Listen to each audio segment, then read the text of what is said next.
मुंबई महापालिकेतील विरोधी पक्षनेता 16 फेब्रुवारीला नेमला जाणार, तर 20 फेब्रुवारीला स्थायी समिती अध्यक्षांची निवड, 25 तारखेला इतर समित्यांच्या अध्यक्षांची निवड केली जाणार। मालेगावच्या महापौरपदी इस्लाम पार्टीच्या नसरीन बानो शेख यांची निवड, शिवसेनेच्या लता घोडके यांचा 25 मतांनी पराभव। महापौरांची निवड होताच सभागृहात सेक्युलर फ्रंटच्या नगरसेवकांचा जल्लोष।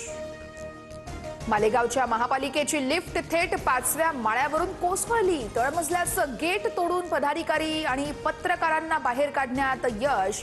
महापौरपदाची निवडणूक संपल्यानंतर मोठी दुर्घटना। शेगावमध्ये संत गजानन महाराजांच्या प्रगट दिनानिमित्त मोठा उत्साह। आज आणि उद्या समाधी मंदिर दर्शनासाठी रात्रभर खुलं राहणार, भाविकांच्या सोयीसाठी मंदिर प्रशासनाचा महत्त्वाचा निर्णय। मुंबईतील तिन्ही रेल्वे मार्गांवरती उद्या मेगा ब्लॉक असणार। पश्चिम रेल्वेच्या सांताक्रूज आणि गोरेगाव स्थानकादरम्यान ब्लॉक, तर मध्य रेल्वेच्या सीएसएमटी ते विद्याविहार दरम्यान देखभाल दुरुस्तीची कामं केली जाणार। बिहारमधील पूर्णियाचे खासदार पप्पू यादव यांना अटक, कोर्टानं जप्तीचा आदेश जारी केल्यानंतर 3 दिवसांनी कारवाई। 31 वर्षांपूर्वीच्या खटल्यामध्ये अटक झाल्याचं कळतंय, तर अटकेवेळेस कार्यकर्ते आणि पोलिसांमध्ये वाद।